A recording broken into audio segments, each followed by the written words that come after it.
Este é o Comida que Sustenta, uma produção do Sustentária, Núcleo de Extensão da USP.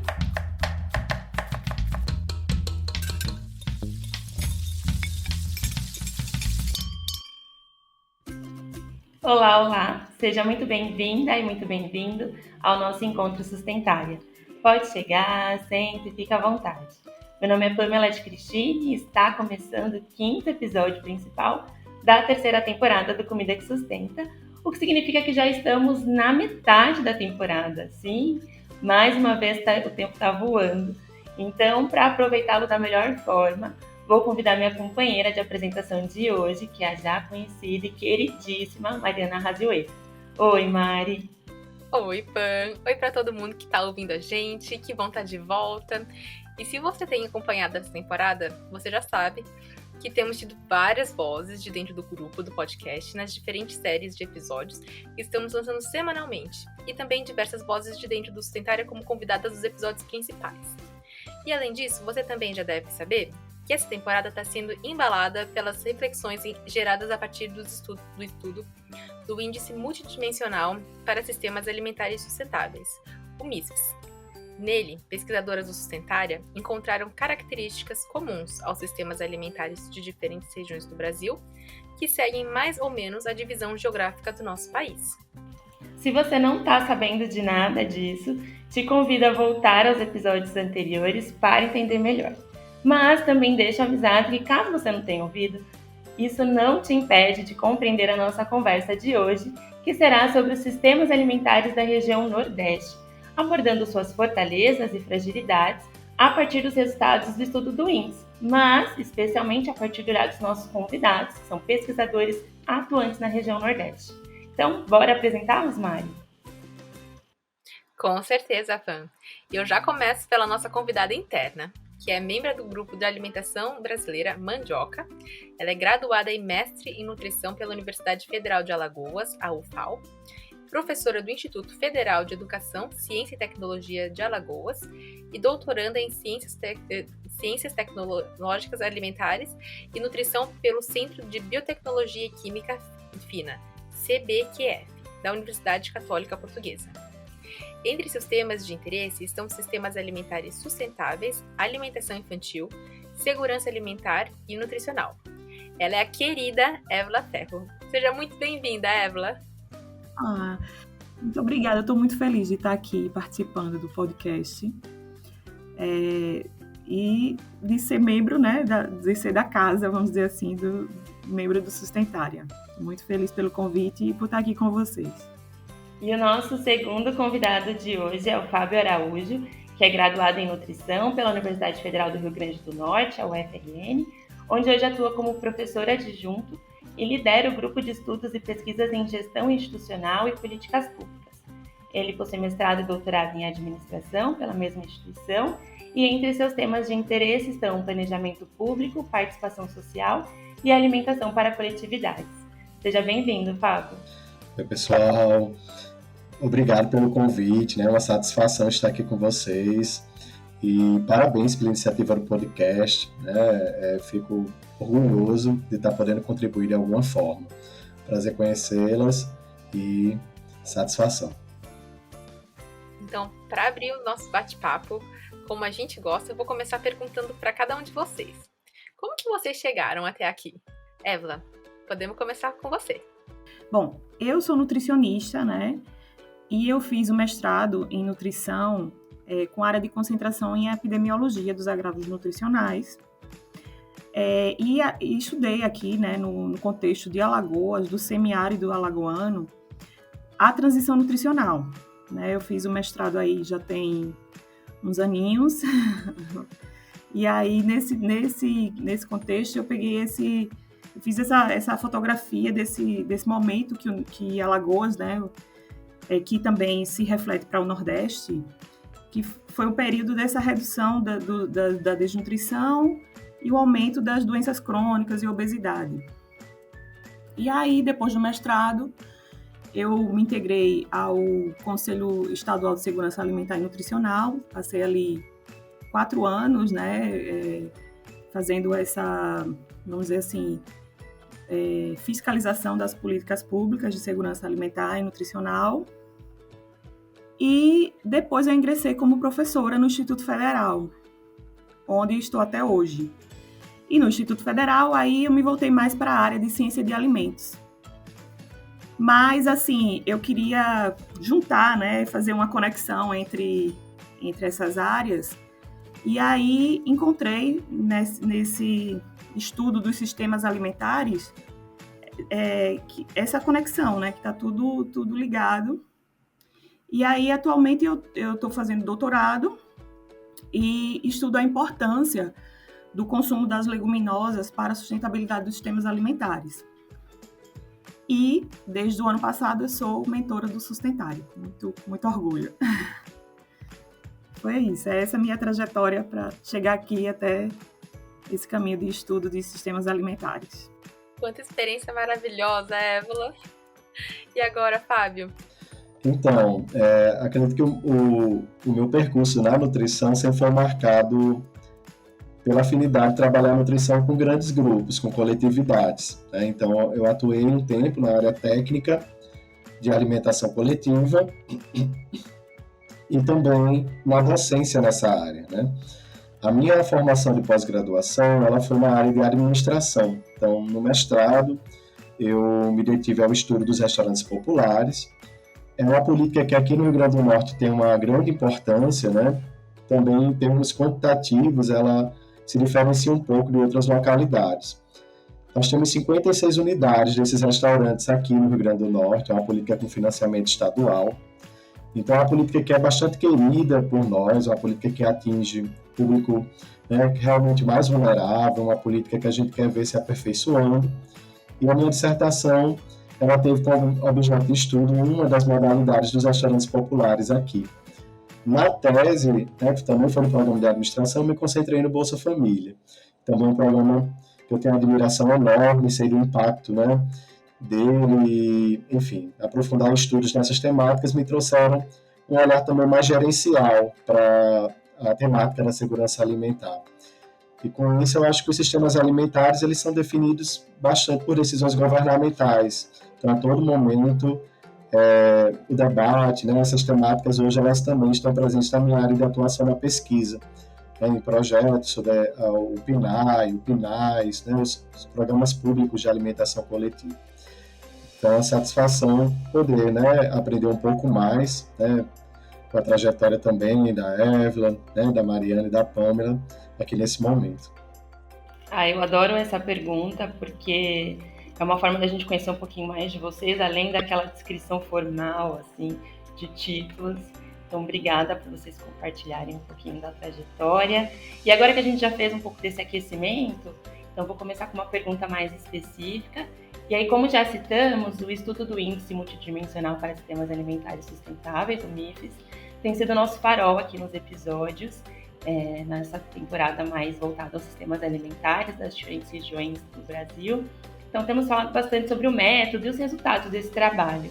Mas eu gostaria de inverter um pouco essa ordem e começar ouvindo vocês. Então, nesse primeiro momento, queria pedir para que vocês compartilhassem também um pouco mais de como os sistemas alimentares têm sido estudados aí na universidade em que vocês trabalham.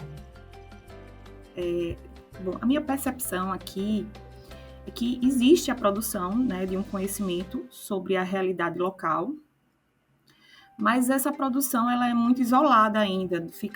Cada grupo, né, faz as suas pesquisas, produzem resultados relacionados à realidade local, mas não há uma conexão ainda clara do que é estudado dentro da perspectiva de sistemas alimentares, sabe? É tudo muito isolado ali nos grupos, né, das várias disciplinas, né, que estudam essa área, mas fica ali uma coisa meio sem essa conexão de conhecimento. Então, eu acho que ainda seria preciso um esforço conjunto, né, para fazer essa interdisciplinaridade, aliando as várias áreas do conhecimento, para produzir um cenário mais claro sobre o sistema alimentar local. Então, eu sinto falta disso ainda, por aqui. Então, primeiro parabenizar pelo estudo, né? Um estudo muito relevante, com uma consistência metodológica bastante apurada, com muitas informações, né? Para que nós possamos trabalhar e compreender melhor essa nossa realidade tão heterogênea quanto as regiões do Brasil, né? A nossa região Nordeste, ela apresenta sistemas alimentares bastante complexos, né, devido à desigualdade, né, que o estudo bem aponta. E daí a nossa perspectiva aqui, ela se volta com muita precisão para a desigualdade.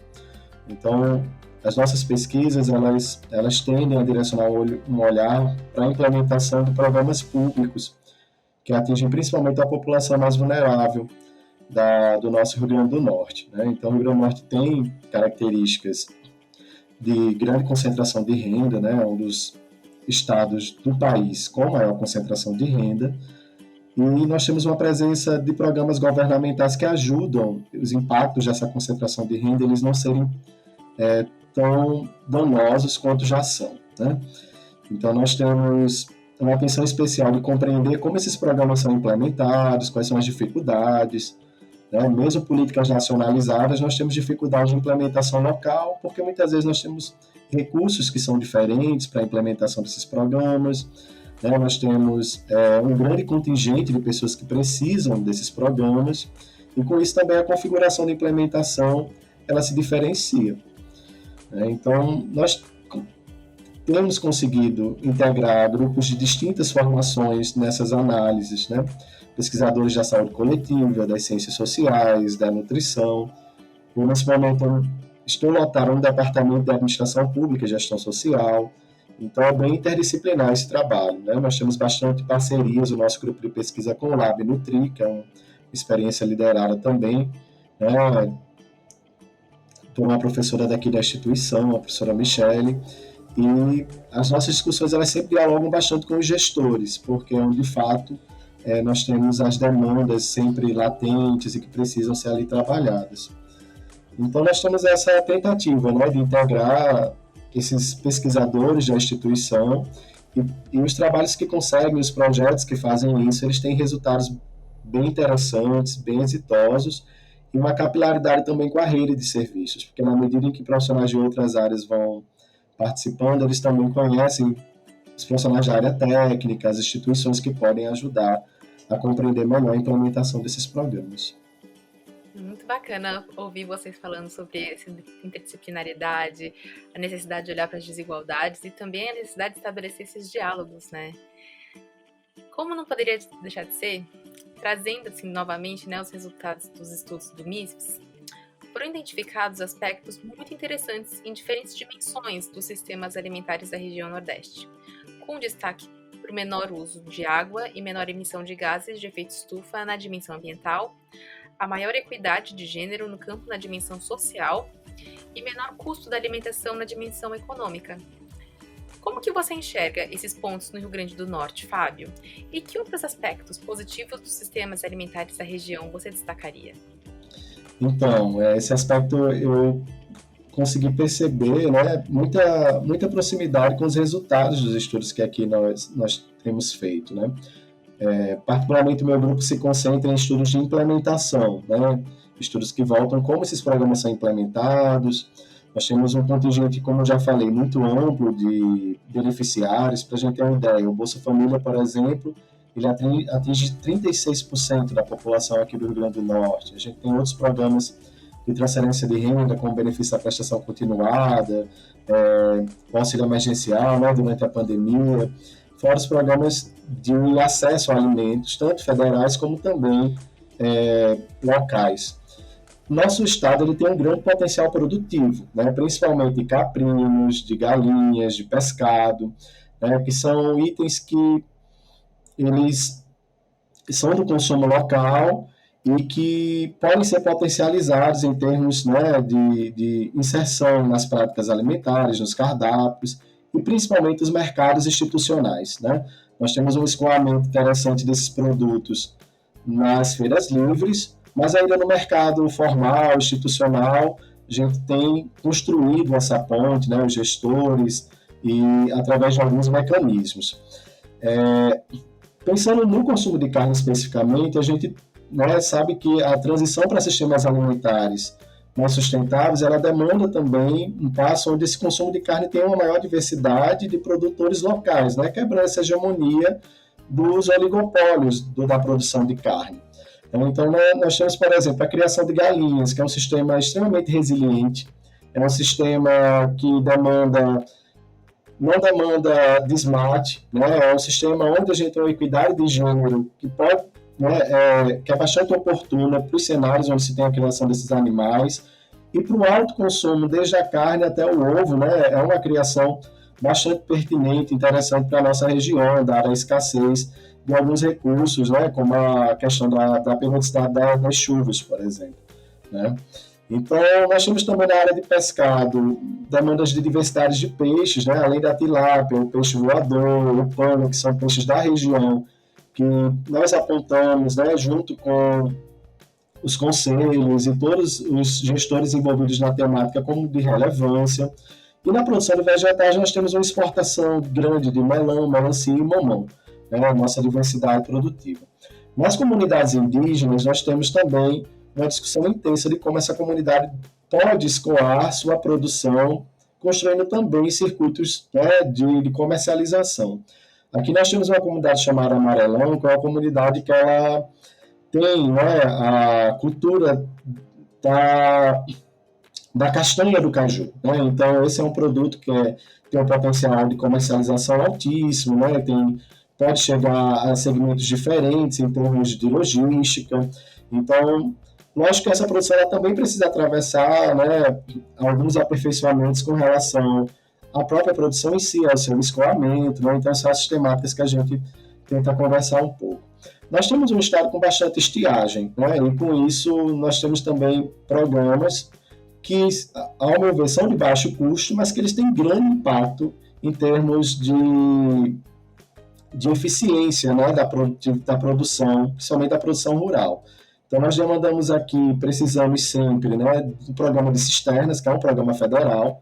Na última gestão, esse programa o orçamento dele foi bastante diminuído, né, ele é um programa fundamental, tanto para a produção, para o alto consumo, e também as cisternas escolares, que é uma realidade do nosso estado.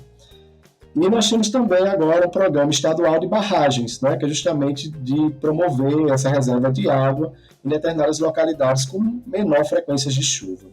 Então, no meu ver, eu acho que os aspectos positivos eles estão dentro dessa potencialidade que o Rio Grande do Norte tem de diversidade, né, de produção, e principalmente produção da agricultura familiar, né, e dessa diversidade tanto de alimentos de origem animal, vegetal, né, entre outras questões que foram colocadas aqui. Você, Évila, como você enxerga esses aspectos em Alagoas e que outros pontos positivos você destacaria? Bom, Alagoas ela é um estado ainda, né, com indicadores econômicos abaixo da média brasileira, inclusive figurando entre os últimos do Nordeste, né? E esses dados corroboram com o que foi encontrado no estudo, né, que existe uma relação inversa entre as performances econômicas e ambientais, né? Isso foi um achado interessante do estudo no Brasil como um todo. Então, a Alagoas, como ainda tem um déficit econômico, né, vamos dizer assim, em relação ao resto do país, isso se reflete também em melhores indicadores ambientais, vamos dizer assim, né?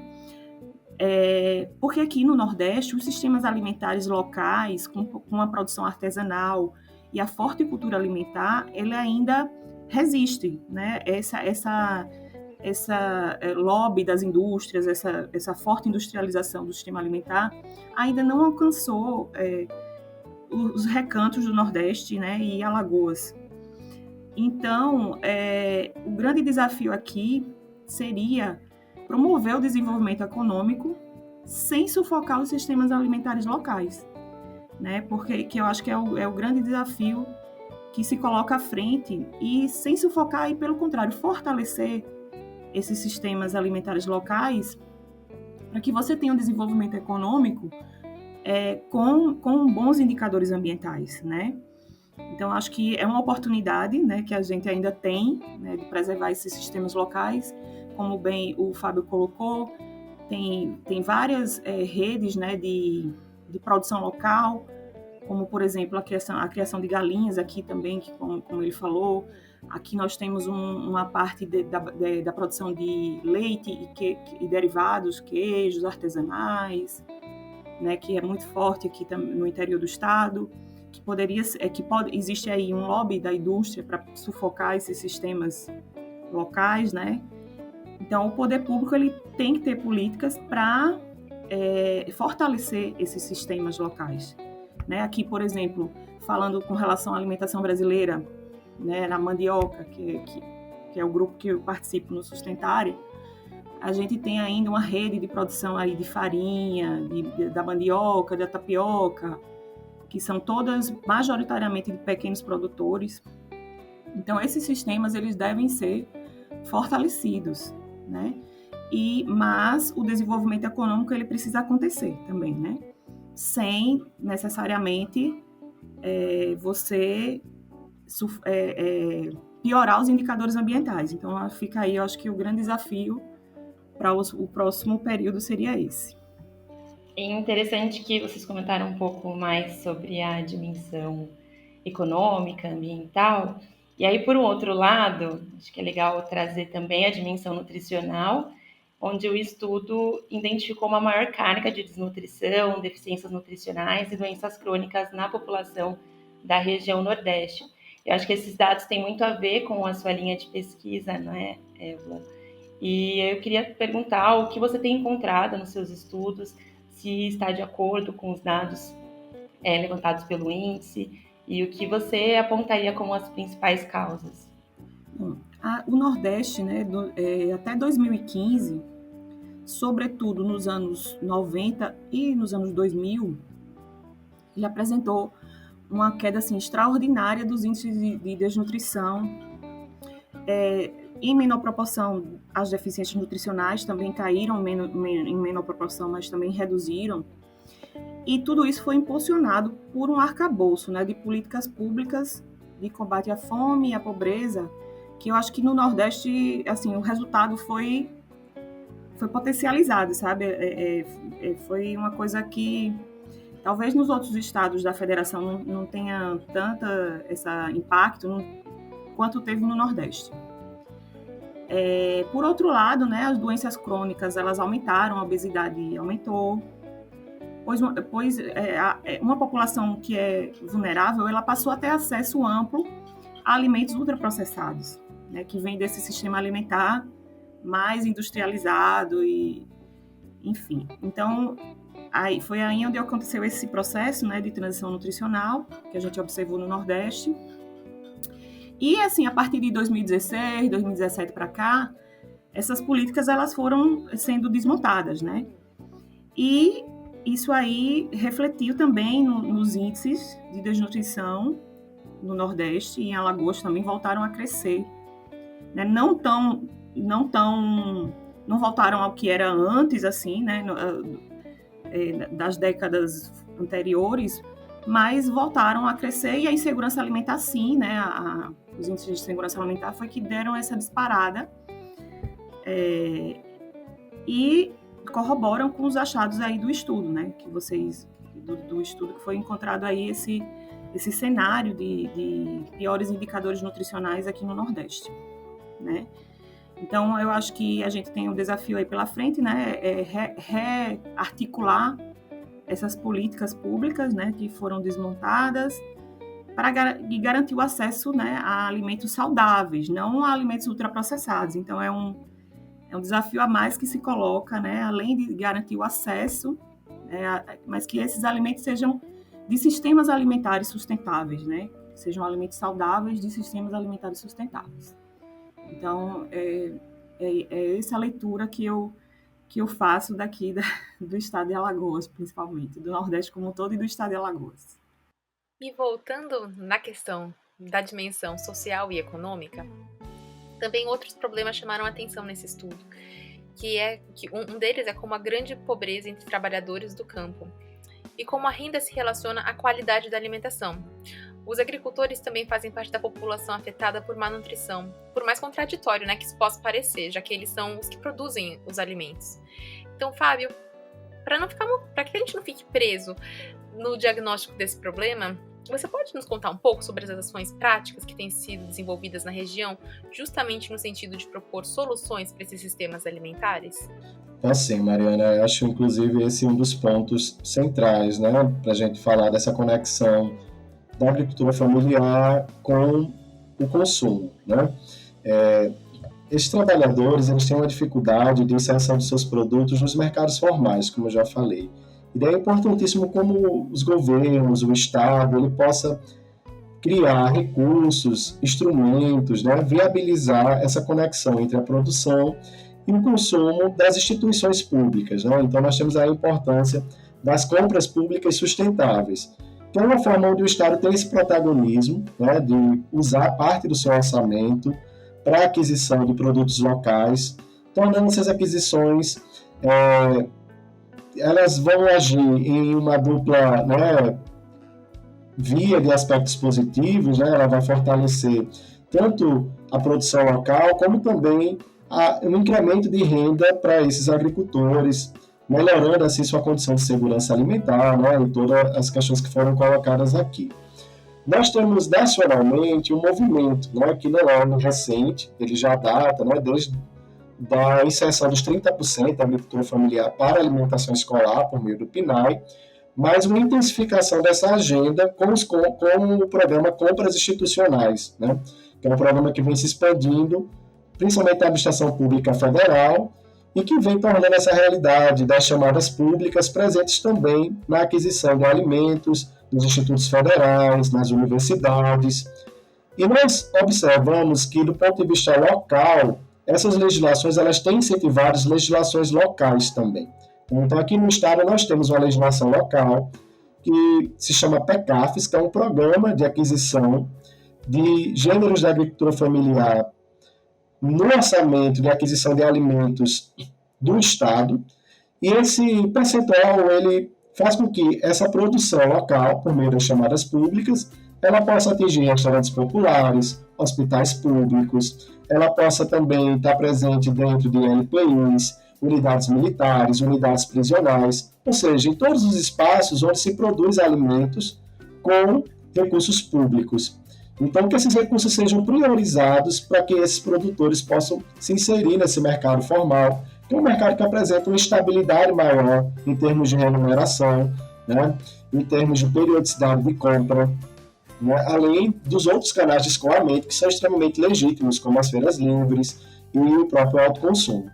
Então, esse ponto ele me parece crucial, porque ele é um ponto onde você tem uma potencialidade, que é esse produtor já ter, né, a experiência, a expertise e, enfim, todo o desenvolvimento da sua tecnologia de obter esses produtos e uma demanda que é latente e que sempre foi atendida por meio de licitações que tem um paradigma muito burocrático financeiro e que ele não é um paradigma justo, né, em muitos casos, porque nós temos que pensar que as compras elas também têm que ser orientadas por uma perspectiva de sustentabilidade, porque elas são processos governamentais que se demandam muito dinheiro. Então, a licitação convencional com a escolha pelo melhor preço, ela não se aplica a esse tipo de realidade.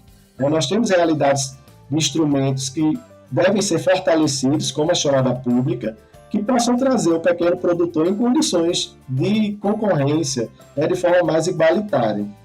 E daí nós temos nessa mobilização de trazer os produtores para o mercado formal, das instituições governamentais, também desafios, né? Os desafios quanto à certificação dos produtores, a própria governança das instituições que trabalham em programas dessa pauta, ou seja, que esses atores conversem entre si, alinhando inclusive legislações e práticas de programas, né? Apesar de nós não sermos um estado territorialmente muito extenso, mas é possível ver diversidade, né, de condutas. Nós temos níveis governamentais, programas federais, programas estaduais, os municípios, nós temos sistemas, né, a intersetorialidade dessas ações, e uma necessidade de instituir mesmo canais de governança, grupos, GTs, a importância do controle social, né, aqui o nosso conselho é bastante atuante, inclusive quando o Conselho Nacional, infelizmente, ele foi extinto e agora, felizmente, foi restituído, mas o nosso conselho foi um ator muito importante na mobilização, e né, de atores locais na discussão dessa questão que a gente está trazendo. A gente tem agora a reestruturação do orçamento do PAA, né, que é uma das conquistas, né, que a gente vem nesse plano de reestruturação. O PAA é um programa que faz esse diálogo e que ele tem um orçamento muito esgotado nas últimas gestões dos últimos anos. Né? Ele particularmente foi um programa que não atingia a sua potencialidade. Então, nós temos aí uma recondução, né, das formas como ele vinha sendo gerido. Nós temos aqui a expansão do ensino integral, né? E o ensino integral, principalmente nas escolas estaduais, Fundamental 2, ensino médio, né? Que são escolas que têm um grande contingente de alunos. E certamente, quando você pensa em 70% das necessidades nutricionais desses alunos, são refeições mais complexas, né? São refeições em maior volume. E essas refeições, quando elas também recebem contrapartidas locais, elas precisam também ter um percentual destinado para a compra da aquisição local. Então, essa é uma discussão também colocada, né? Essa expansão do ensino integral ela é uma realidade, ela vai ficar ainda maior. A expectativa é que 50% da rede, dentro de alguns anos, seja de ensino integral, e a conexão da agricultura familiar com esse mercado, da alimentação escolar e de todas as outras unidades produtoras de refeições dentro do Estado, né? Que forneçam refeições com orçamento público, que haja priorização, mas apenas a destinação do recurso ela não é suficiente. Existe todo um movimento pregresso, né, de apoio à agricultura familiar por meio das assistências rurais, né, que a gente tem a Emater, um instituto excelente nesse sentido, mas precisa ser priorizado em termos de contratação, em termos de expansão, porque a legislação por si e a destinação do orçamento não soluciona esse problema. A gente precisa ter uma estrutura que pense em condições seguras de produção, né, de certificação sanitária, governança desses atores, né, capacitação também dos gestores em nível local, quanto à chamada pública, né, e toda a mobilização dos atores nessa agenda também. Então, acredito que com o fortalecimento desses eixos, nós podemos superar esse problema diagnosticado da insegurança alimentar em altos níveis, né, nos agricultores. Obrigada, Fábio, por compartilhar um pouco de toda essa possível mobilização em busca de soluções. E depois de tantas informações e reflexões que vocês nos trouxeram, proponho que a gente feche com chave de ouro com as indicações de vocês para o nosso próximo quadro. Sustentária Indica.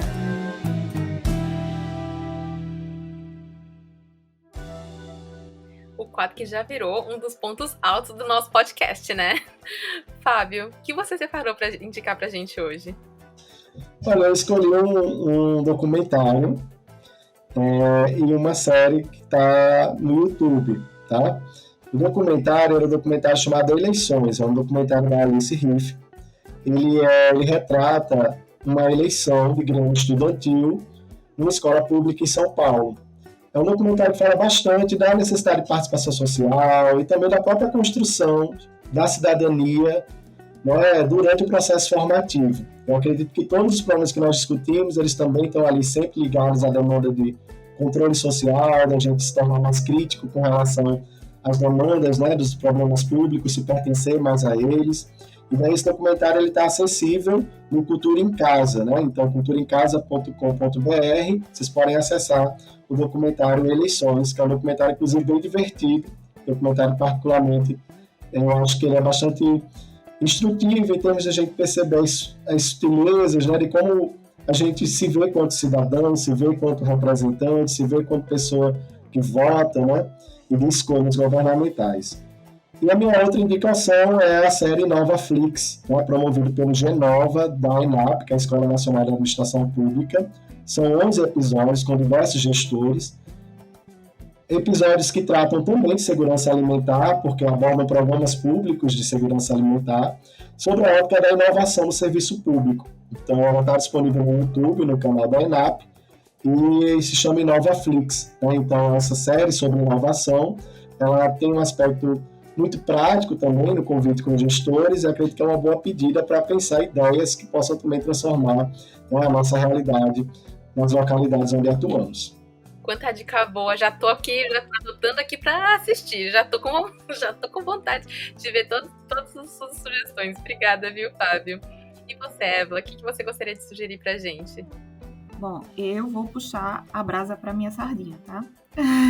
Eu indico o conteúdo produzido pelo GT, de Alimentação Brasileira, né, a mandioca de Sustentária, especialmente a Cartinha da Rainha, que é uma newsletter que nós produzimos mensalmente, modéstia à parte, com um conteúdo de alta qualidade feito por nós, pela equipe que é maravilhosa, uma equipe super qualificada.